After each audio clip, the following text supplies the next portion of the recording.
Con ngày tháng trăm chéo phu ơi nhung ban trăm xu.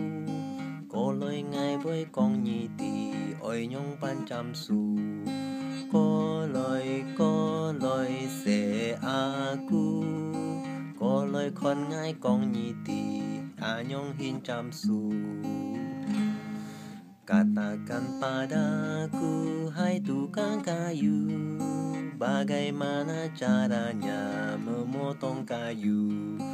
Lihat, lihat anakku, beginilah caranya memotong kayu.